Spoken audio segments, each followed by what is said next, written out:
Hey, my friends. Welcome to the Dallas Daily Show. So excited for the Midweek Mind Shift. Today, we're actually having a conversation that I had a couple of months ago with a gentleman named Jim Bramlett. And I am very excited about this. At the time this conversation took place, we were looking at doing a separate series about future you leadership. However, it fits so perfectly into the Mind Shift conversation. So you're going to learn a little bit more about Jim. I'll tell you about him inside there in just a moment. But let's go ahead and cut to that conversation. All right, everybody, I am really excited about our guest today. Jim Bramlett is with us. He's a business leader with over 40 years in the transportation and logistics industry. He's known for creating new services, offerings, company divisions, and for helping to found other companies as well. Jim is a two-time author. We're going to talk a little bit about not only his previous books, but his upcoming book. And he is a speaker, and he is an executive coach and chair working with Vistage. Now, if you don't know what Vistage is, it's the world's leading business leader peer group organization. So, Jim, welcome to the Future You Leadership Podcast. Great to have you here, my man. Dallas, thanks for having me. I'm very excited to be a part of this show. This is going to be a lot of fun. So we can see, for those watching the video version, we see behind you, you've got your Stop the Hassle book. But let's talk a little bit about just your journey. I love the fact that you were in the transportation and logistics world. Tell me a little bit about your journey, and then we'll get a little bit more into some of the leadership stuff, especially what you do with Vistage as well. But let's hear about Jim first. Yeah, great. Well, I don't want to spend too much time, but I grew up in South Central Missouri. I went to college at the Southwest Missouri State, which is now known as Missouri State. I ended up getting a degree in marketing, and this is back in the mid to late 70s. And you don't apply anything that I learned in marketing to today's digital world. Well, I will insert this, though. I have a book right over here on my bookshelf, Ogilvy on advertising, and it's a 100-year-old book, and the messaging and the storytelling principles still apply. It's just you can't do the digital marketing side of it, right? Right. I tell people I do remember a little bit about a class where we learned how to put in grocery store ads in newspapers, which, anyway. So I did not go into marketing when I got out of school. I went into transportation and logistics, and specifically for anybody who knows, it's called, LTL is where I started, less than truckload. I stayed in Springfield for 10 years, and I ended up tricking Yellow Freight into moving me up into the headquarters here in Kansas City. I've been in Kansas City for 38 years. I spent a total of 12 years with Yellow, 2 tours of duty, though. I actually left. I had started one of the new divisions for them. They decided to do a reorganization. It didn't fit my plans and visions, so I left, became a consultant, did a lot of good stuff, ended up leading a company out in California. And then I got recruited back. And the interesting thing, I remember to this day, the CEO of Yellow said, "We're a one-trick pony. I like what you've been able to do at a company called Skyway. Come help us grow our offerings at Yellow." And I found that to be an exciting challenge, and I did that. I was happy to get back to Kansas City, but I've always had this knack, like you said, for creating new offerings, new divisions, or starting companies, and so I got a lot of experience doing that. At Yellow. In 99, I had this crazy idea. I put down a business plan on paper and actually went out. This was during the .com hysteria. Oh, yeah. Where 23-year-old MBAs were out raising millions of dollars. And I know a couple of them who made their mint in the mid 90s, late 90s. Well, the story on the cover of the Wall Street Journal at the time was about a 23-year-old MBA student who was starting furniture.com, and Silicon Valley firms were bidding to be investors. And my thought was, well, what does a 23-year-old MBA know about the furniture business? That's exactly what I thought. I said, boy, I've been in transportation. I know a lot about it. I'm going to do this. And ultimately, it led to me getting venture capital. We started a company, and grew. It was a lot of fun. We did some very creative things because that's kind of my nature and my background. Yeah. And that was my first role as a CEO. Nobody ever appointed me CEO. I had to do it myself, right? Yeah, you had to learn. You had to learn on the job, huh? Yeah, but I learned very quickly that I didn't know much about leadership. I was the visionary. Yeah. I joke with a lot of people. My leadership experience to that point was I was a class president of 13 in high school, and but I had a board of directors who were our investors. I had a couple co-founders, and they were friends from Yellow, and they didn't have the right experience, and we had to part ways. And then I had the board, and I learned really quickly you don't take issues to the board because then we don't have the right person in the chair. Sure. And so it became a pretty lonely environment. I made a ton of mistakes, but we had a lot of fun and we grew. But not by design, but by happenstance, we had a customer concentration issue. We had a customer who accounted for 70% of our revenue, and they decided to go a different route, and we could not cut costs. So we merged, and I went on. I moved on. Yeah. And then I kept getting involved with new enterprises or people who wanted to grow and expand, and I'd jump in and help. And then 7 years ago, I decided to start a what I call a lifestyle business, just me, myself, and I. Mm-hmm. And it was a technology-based last mile data connectivity platform. So everybody's familiar with the data you get and the information you get when you order from Amazon. Well, not everybody in e-commerce has their own blue trucks running around. And sure. So how do you get that data? And so that's kind of a company I started. And then so still I turned it kind over. of building off of the logistics background. Absolutely. It was just kind of a natural progression. Yep. It absolutely was a natural progression. I saw what was happening with last mile, what was happening in e-commerce. And I didn't need to provide a solution alternative to UPS or FedEx or the post office. Yeah. But in the large and bulky world, it's a highly fragmented. There are thousands of mom and pops who deliver appliances and fitness equipment and television. That's where we were playing, and connecting the data between the multiple carriers and a single shipper is what that company was all about. So I did that. It became more than a lifestyle business. I added a few people. I wonder how many of our listeners have felt that same way. I started this as a solopreneur thinking a lifestyle business, and now I run a team of blank. Yeah. Well, it's still pretty small, but it's growing. Good. But what happened, there's a personal side here to everybody's story, right? Right. My personal side is my wife was in pharmaceutical sales. She retired 6 years ago. Okay. And ever since she retired, she started poking me. Honey, remember all those things we're going to do in our golden years? Yeah.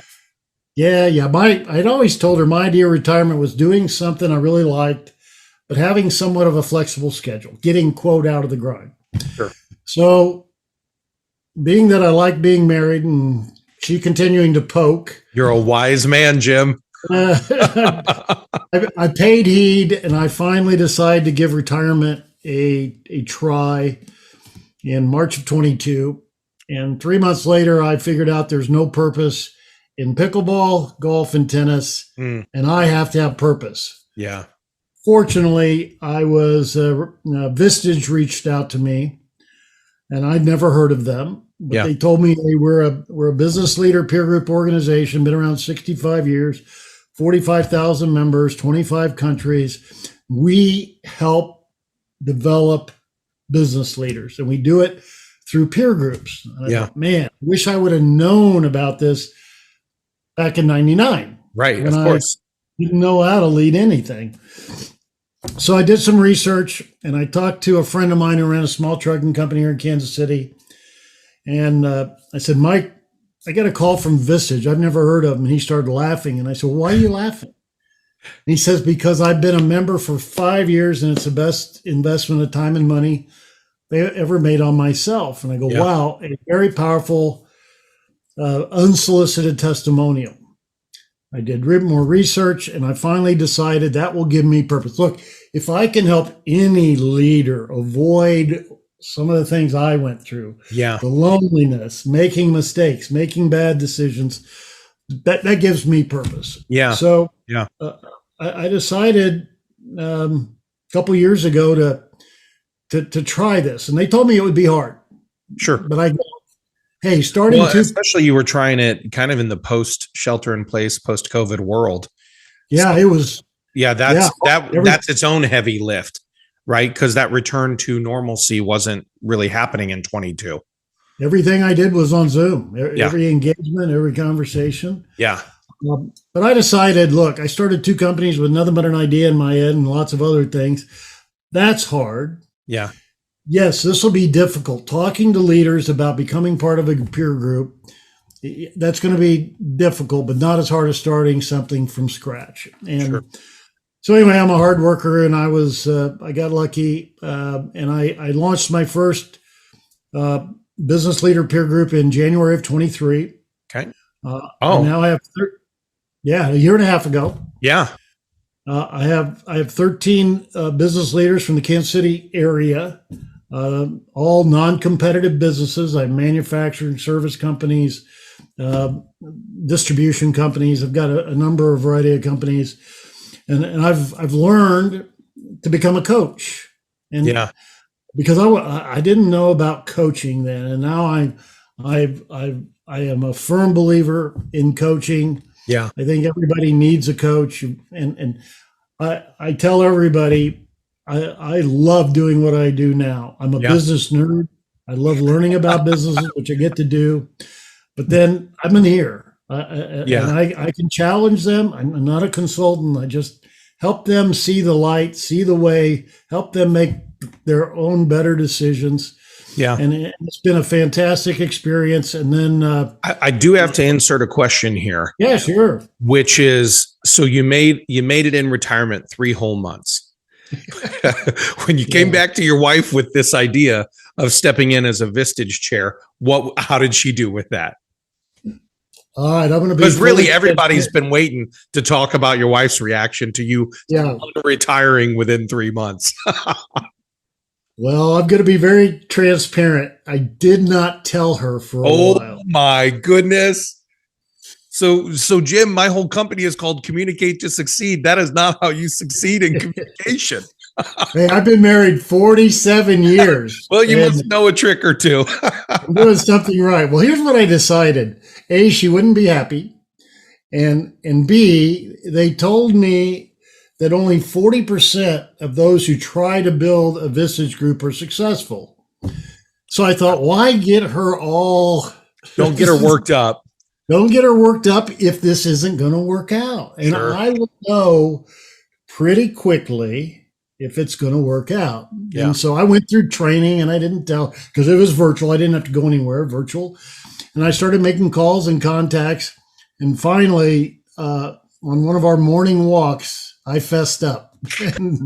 And she said, "Keep walking, Jim." She did not take it really well. Sure. But now she's my biggest advocate, cheerleader, support person.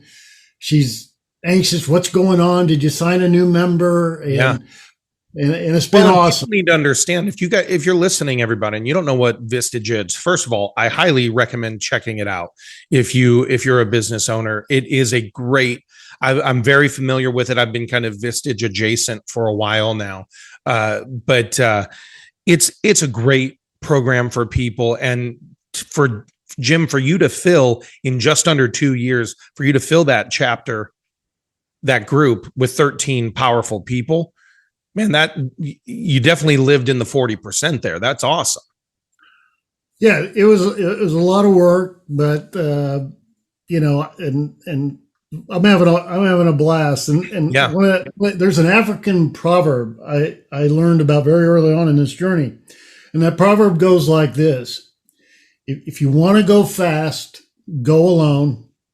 If you want to go far, go together. Yeah, and I'm a big believer in that. I love that. I love that proverb. I've heard it for years, and it's one of those that's like stuck in my brain. So, so I want to talk a little bit more here in just a minute, Jim, about some of the lessons you've learned about leadership. And then also, everybody, you heard Jim mention that he had to learn what it took to become a coach. Inside of his book, especially his upcoming book, he's going to talk about the fact that the best leaders are actually coaches. Now, we're not going to be able to cover that during the main part of the pod here, but we will cover that for our exclusive community. So you definitely want to stay tuned, because he's going to talk to us with a couple of tips and tricks around inspiring a multi-generational workforce. But Jim, what we'll do here when we come back in just a moment is I'd like to talk to you a little bit more about future you, what you envision, some of the lessons you learned along the way, and some of the things that you still kind of hope to attain. So we'll be right back in just a moment with Jim Bramlett. If you are a business professional and you're looking to lose 25 to 50 pounds of that stubborn belly fat over the next 90 days, I want to tell you about one of the programs from our sponsors, the Shed Fat Fast program with Joel Staley. Joel has helped over 1,500 clients lose all of that fat, get in the best shape of their life, and he does it with a proprietary fasting protocol that's guaranteed to get you results without giving up the food that you love. I know it works because I'm in the program right now, and I'm telling you, this thing is getting me results. I know it can get you results as well. He's got a free training for you. Go to shedfatfast.com. That's shedfatfast.com. Check out his free training. And when you call in, be sure and mention that you heard about it from the Dallas Daily Show. Hey, everybody, I just want to give a quick shout out to our studio sponsor here at Neighborhood Loans Studio in St. Louis, Missouri. If you're in the market for a new home, look no further. Their 5-star team is excellent. They can help you get what you need. And I can personally connect you with their team, or you can check out their website, neighborhoodloans.com. Again, that's neighborhoodloans.com, or feel free to call them 314-658-9400. Again, that's 314-658-9400. And even though the studio's located here in St. Louis, Missouri, they can service you nationwide. So trust me when I say you are in the best hands with Neighborhood Loans. All right. So, Jim, I want to keep talking a little bit about this. I also want to hear about your books too. And again, we're going to talk about your upcoming book and how the best leaders are coaches. We'll talk about that in the exclusive community. But if you were to say, in this pod, we talk about future you all the time. This is the future you leadership. And you've heard me say this, but and listeners, you've heard me say this ad nauseum, but here's the idea. There's two potential yous out there. There's a future you that you want to avoid. And this is the one who's broken, lonely, unhealthy, all the things that you go, boy, I really didn't want to end up that way. And then there's a future you, that's a potential you that you want to embrace. This is the, oh my goodness, idealized, realized self. And that's the future you that we talk about on this pod all the time, because as future you want to be successful. You want to be healthy. You want to have a relationship like Jim's and his wife's, where you actually can talk about things and know that it's going to keep going strong and that you'll be each other's biggest advocates. But Jim, if I were to ask you, what does future you mean by your definition? What does future you mean in the context of leadership? Like, how do you envision a future version of yourself as a leader? Yeah, my whole goal is, go back to servant leadership. I've been in businesses, either my own or others, for 42 plus years, and I've learned a lot. School of Hard Knocks. I tell everybody tuition is high, and I paid a lot of tuition, made a lot of mistakes, but I've learned from it. Okay. Yeah. And so my whole future me is, can I take that now, serve a purpose by, giving others nuggets about product development, what sells, in leadership development. Yeah. I got to tell you, I never had what I would call real leadership development in my entire career. I remember. I don't know that it was a thing though. And I mean, we saw it popularized with Zig Ziglar and Tony Robbins kind of in that mid 90s thing. Before that, there was Earl Nightingale, the Conant Nightingale Corporation. And now there's people like Bob Proctor and the Proctor Gallagher Institute. But leadership development was not a thing for a long time. That's a newer, what would you call it? Newer economy of information, right? I remember my first job after I went through an orientation period. I was handed a clipboard. Now, maybe many of the audience don't know what a clipboard is. I was handed a clipboard and said, "Go get them, Tiger." Right. And and it was a unionized Teamster environment. Go get them. What are you? Yeah. Are you kidding me? That's the guidance I get. Yeah.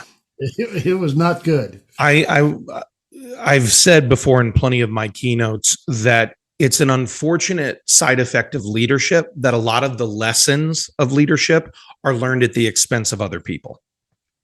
We learn how to be better leaders by leading poorly. And there's two ways to go with that even, right? You can callous up and you go, nope, this is the way we've always done it. We're going to do it. And you just leave a wake of dead bodies in your trail, or, broken hearts, or whatever you want to say there. Or there's the other leader who says, no, I failed here. I want to get better. I want to learn. I want to lead. And you've mentioned two words that have stuck out to me during this conversation, Jim. Number one, when you talked about the previous work, you probably said 3 times in that, we had a lot of fun. And so I get a sense from you that fun's an important part of your world. And then another word you've brought up 3 or 4 times in our conversation is the idea of purpose.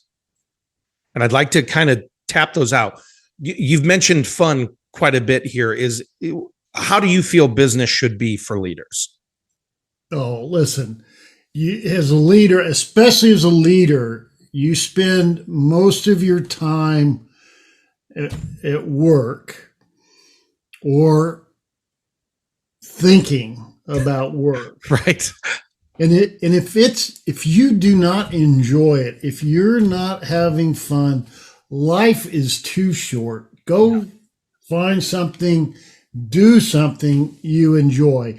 Don't chase the pot at the end of the rainbow that makes you miserable. Yeah. It's not worth the journey. So I had, when I started my first company, I had 4 principles, and one of them was have fun, because you spend way too much time doing what we do in this organization not to have fun. Yeah. So, I'm really, really big on that. I'm sorry, what was your second one? Oh, no, the second one was purpose. Like when you first talked about retiring, you said there's no purpose in pickleball, but you wanted to find purpose. And then just a minute ago, you mentioned, again, helping other leaders find their purpose. Let's talk about how do you define purpose? That's kind of question number 1 here. How do you define purpose, and why is it so important to the leaders of future, like who want to be their future ideal self? Yeah, to me, purpose is Simon Sinek's why. Why do I get up, and why do I do what I do? To me, it feels like I'm accomplishing something, and in my role now, I feel like I'm helping someone, and that just gives me an internal gratification. Yeah. And when it comes to purpose, and I tell organizations this all the time, the organization needs a purpose. Okay. Yeah. And if you can articulate that well, then you need to relate the organization's purpose to each individual's purpose. I go a little extreme, saying I wouldn't even have a job description. I'd have a purpose description. Oh, I love that. Okay, that what is their purpose that helps fulfill the purpose of the organization? What's your why? Yeah, and that's what I think's really, really important. Man, I love that idea of purpose description. That's in the show notes, everybody. You need to find your purpose description beyond your job description. I think it's that same thing that we often get mission creep if we don't stay on our purpose. And part of what should fire up our souls as leaders is our purpose and our mission of what we do.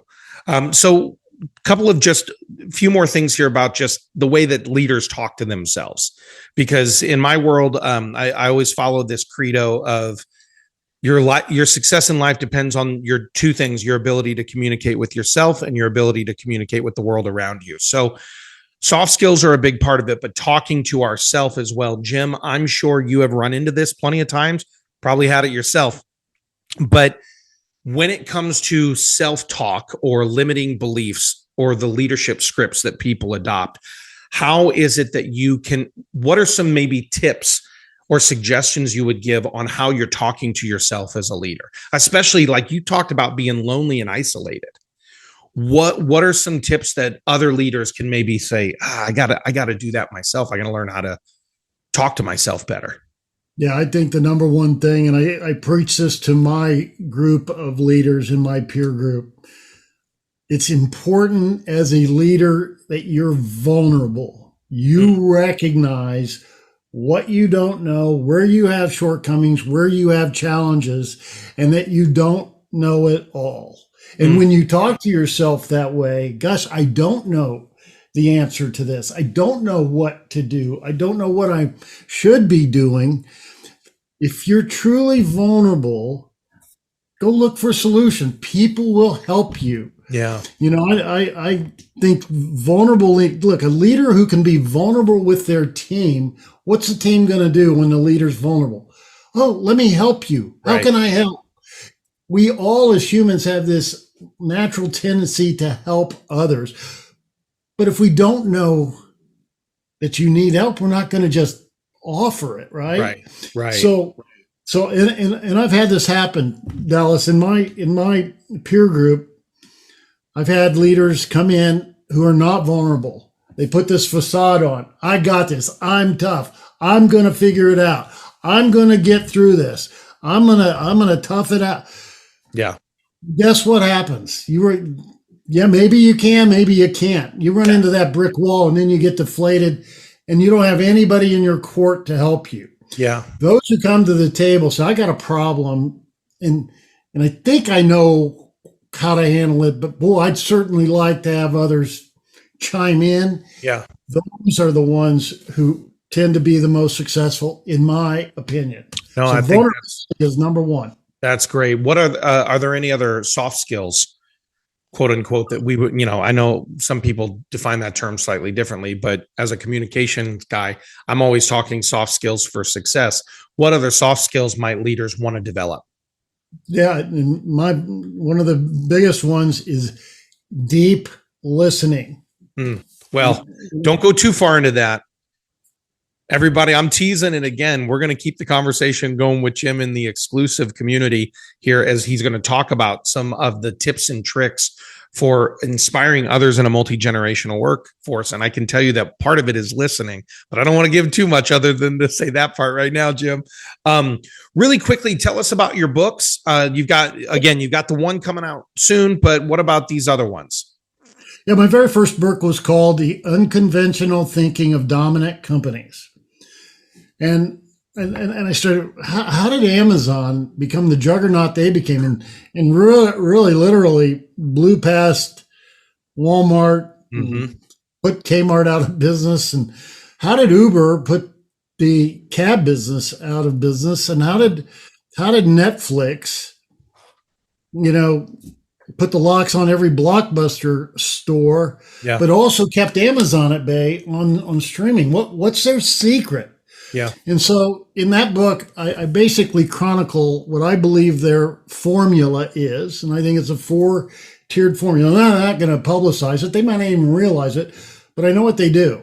And so in that book, I talk about the formula. Okay. And then what I decided to do, rather than just talk about them, in this book, Stop the Hassle, what every company and every leader should do to sustain organic growth. So it's largely about product. And I start it this way. You'll often hear entrepreneurs who go, well, we're fulfilling an unmet need, or we're creating value for the customer. Yeah. The one I hate the most is, well, we are disrupting an industry. Right. What does that really mean? What is that value? What is the need, the unmet need that your buyer has? Yeah. And I believe it's universal, it's common. We buyers have 4 needs, We're looking for convenience. We want to save time, effort. We want simple and easy. We don't want our lives more complex. Mm-hmm. We want transparent and competitive pricing. Mm-hmm. We don't necessarily jump to the lowest price, okay? Right. But we want to know what we're spending before we buy something. We don't like the fine print. That's why we hate airlines and a lot of shipping companies because, what do you mean $200? I didn't know about that. We want a great user experience. We want to be treated like we're the only customer that vendor has, even though they don't. But we want to be treated special. And whether you're selling merchandise or a service, professionalism, and then we have to be able to trust. Yep. When we're about to buy something, our mind goes into, I have a perception of what I'm buying, and that's what I want delivered. I especially have that perception if there's a brand promise behind the seller. Yeah. And I better get that. But if I've never done business with this company before, are there guarantees? Are there free returns? Are there warranties? Yeah. Are there testimonials? How long have you been in business? Yeah. All of these things build trust, right? Yeah. Because guess what? I'm gonna believe my peers right before I'm gonna believe you, the seller. Yeah, you're gonna tell me whatever you want to. I'm gonna talk to my peers. So in this book, it's half what you have to do from a product standpoint, a little bit of process. The buying process is extremely important. You've got to be efficient with the buying process. In other words, convenient. It's got to be a great buying experience, and I got to be able to trust it. But then I also dive into what I call, the cultural side of that. Yeah.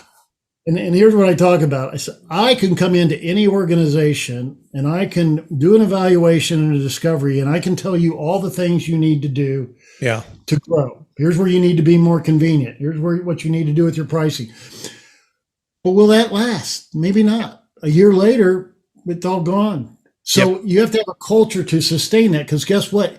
You have to constantly be improving upon that. Absolutely. Because buyers are constantly looking to save more time. Yeah. They're constantly looking to save money. They're constantly looking for a better experience. Yeah. And if you're not doing that, that's where you open it up for a competitor to come in and fulfill that unmet need. Yep. If that I love that. No, that's great. So everybody, we've got in the show notes here, we've got links to Jim's books as well. And you can also connect with him on the socials. If you're in the Kansas City area, definitely connect with Jim too, because he is a connector as well as a coach, and he wants to help people get to the next level. And we didn't even get to talk about the most fun part of who you are, Jim, which is that you play the 5-string banjo. We didn't even get to that today. So maybe we'll talk about that in the exclusive community as well, because I also know that you had mentioned you have a goal in your life of doing stand-up comedy someday, which is something near and dear to my heart from my days of doing it. Well, you did it. I haven't. It's just a dream. No, it's a lot of fun, but it's once you get those first couple of laughs, you're like, oh, this could be an addiction very quickly. So, Jim, thank you so much for joining us here on the Future You Leadership Podcast. And I look forward to connecting with you more, my friend, and getting to know you better too. But thanks for joining us today. Thank you, Dallas, for having me. I enjoyed my time. Absolutely. So everybody, go out there, again, like the show, comment, share it along, connect with Jim, get his books. They're going to be fantastic for you. And as I always like to say, have a championship day. All right, everybody, we are back with an exclusive conversation for our community here with Jim. And we've talked about a couple of his other books. But Jim, I know you have a third book coming out, but kind of give us the premise of the book, but really tell us, I know you want to give us some tricks for inspiring others, especially in a multi-generational workforce. Tell us a little bit about the book, and then let's get into this concept behind it. Yeah, but so far I've got a placeholder for the name. It's called Game On, Taking Your Leadership to the Next Level. And basically, first of all, I just have to say, I am all about Game On. I'm about gamifying leadership, gamifying success, You score points. We on the other podcast, the Dallas Daily Show, we actually offer the win journal for people so that they can track their wins. So just by the fact that you said game on, I know you're a Kansas City Chiefs guy, but I'm still willing to listen to this. This is great stuff. Go ahead, game on. Give it to me, Jim. Yeah. So I believe the very best leaders are coaches, but they've never been trained. They don't know how. And the dichotomy is there's kind of, in my mind, three levels of leadership. There's managing, setting goals, expectations, assigning tasks. There's mentorship. I'm going to bring people along and I'm going to train them, educate them. And then there's coaching. Yeah. And coaching requires deep listening. And it also requires you to talk 20% of the time and listen 80, where most managers naturally go, no, I'm talking 80 or 90% of the time. And I'm not listening. It's all about what I want. And so, in today's multi-generational workforce, I think there's different things that drive different behaviors. Yeah. And the modern manager leader has to be able to accommodate. And this all stems from, I was in a workshop where they said, as a manager, you can't force anybody to improve. You can't force anybody to do better. You can't force them to be motivated. You can't force them to be engaged. You basically have to inspire people. Well, how do you do that? What are the tricks to inspiring people? And I am going to use kind of a football, metaphor. Right. I look at Andy Reid, or Bill Belichick. I don't, pick. It's okay. You don't have to use my coach. We all know who Andy Reid is. It's all right. Okay, but he's inspiring multi-millionaires. Yeah. Okay. And how does he do that? And now I also have a belief that not all people are coachable. There are people. Right. There are people who simply want the most, and then there are people who want to be the best. Those are the coachable people. The people who want the most, they're probably not going to take coaching well. So, again, with the leaders that I coach, I emphasize how important it is to hire right. Hire people that can be coached. But coaches care. You're not just, not just cracking the whip, taking the sticks. Coaches care. Coaches are going, in a big part of coaching is doing one-on-ones, right? And they don't have to be long, but a 15-minute conversation one on what's going on. You're asking open-ended questions. Yep. Try and avoid the question of why, because that can be a little bit judgmental. But what's going on? What do you need help with? How's it going? Yeah. And the very best coaches have a way to have the person they're engaging figure out what it is they need to do. Because when they figure it out, they own the answer. That's right. They own the solution at that point. Versus, hey, Dallas, I need you to go do this. Right. It's how do I get Dallas to say he needs to go do that? Because he'll go do it. Yep. Right. Whenever I'm doing the soft skills training with business leaders, especially people who, you and I've talked about this offline. There's a position leader, someone who's promoted to a position, and then there's usually an influence leader, right? This is the person who naturally is more of a coach. But positional leaders are often put in a spot and they don't necessarily know. So they become dictative of like, do this, do that, do this. And one of the first things we do is I give them 10 powerful questions to ask their team members. So like if a team member is stuck, start with this question. And then go to this question and go to this question. And usually around 7 or 8 questions in, the team member has solved it for themselves. And then it's the what support do you need? What can we do today as an action item, et cetera, et cetera. So then it becomes like implementation stuff. But they're designed in such a way that if your team members talk out the problem in front of you, knowing you're not judging them, you're just there as the ear. I think you're onto something huge here, Jim. You're right. The best leaders are definitely coaches. Yeah, I think one of the most powerful questions a leader can ask anyone, what's your dream? if you ask them what their dream, it doesn't mean what's your dream at work. It's what is your dream? Yeah. And then how can I help you achieve that dream? That shows you care. Yeah. And I think that's extremely important. You're getting more on a personal level.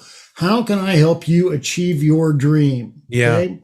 The other one, like we talked about, is purpose. Yeah. Helping them to define their purpose. When they have a purpose, they're buying in emotionally versus I just have a job. I got to go do that.